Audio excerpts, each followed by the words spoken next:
వెళ్ళడం అక్కడ ఇంటర్వ్యూ ఇస్తే అక్కడ నుంచి నాకు ఫోన్ రావడం. సో ఇంటర్వ్యూ ఇచ్చినప్పుడు నేను అందులో ఒక మీడియా ఛానల్లో నేను ఒప్పుకున్నా.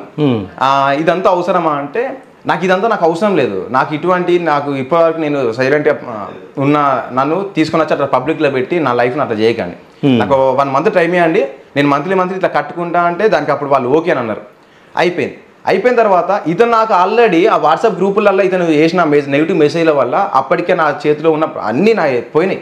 నా పేరు ఆల్మోస్ట్ అప్పుడే తను కంప్లీట్గా ఈ ఫోక్ యాక్టర్స్ అందరూ ఉండే ఆ గ్రూపులలో నెగిటివ్ చేసేసిండు. ఇది అయిపోయిన తర్వాత అతనికి నేను ఒక టైం పెట్టుకున్నా. ఆ టైంలో నాకు అనుకున్న టైంలో ఒక ప్రాజెక్ట్ వచ్చింది. ఆ ప్రాజెక్ట్ వస్తే దానికి ఆడియో కంప్లీట్ చేసుకున్నా. ఆ ప్రొడ్యూసర్ నాకు మొత్తం ఒక సాంగ్ని ఒక 4 lakhs మాట్లాడుకున్న ప్రాజెక్ట్. అల్లకెళ్ళి ఫస్ట్ ఒక 80,000 కొట్టిండు. ఆ 80,000లో ఒక ఆడియో కంప్లీట్ చేసిన. ఆ పర్సన్ ఆ ప్రొడ్యూసరు నాకు 30 రోజు ఆ మంత్ 30 రోజు నాకు 2 lakhs ఇస్తా అని చెప్పిండు.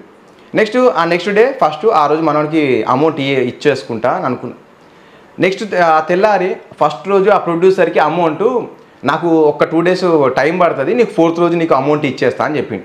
చెప్పిన తర్వాత నాకు వెంటనే ఇతనికి ఫోన్ చేసిన, ఎవరు ఈ పరశురామ్కి ఫోన్ చేసి, బ్రో నేను అప్పుడు కావాలంటే ఆ ప్రొడ్యూసర్తో మాట్లాడిపిస్తా, కావాలంటే ఆ ప్రొడ్యూసర్తో నీకే అమౌంట్ కొట్టిస్తా, జస్ట్ ఒక 2 days టైం ఇవ్వు, ఇన్ని రోజులు ఆగినావు కదా, ఒక 2 days టైం ఇవ్వు, ఆ ప్రొడ్యూసర్ నీకే కావాలంటే నీకే కొట్టిస్తా అని చెప్పిన.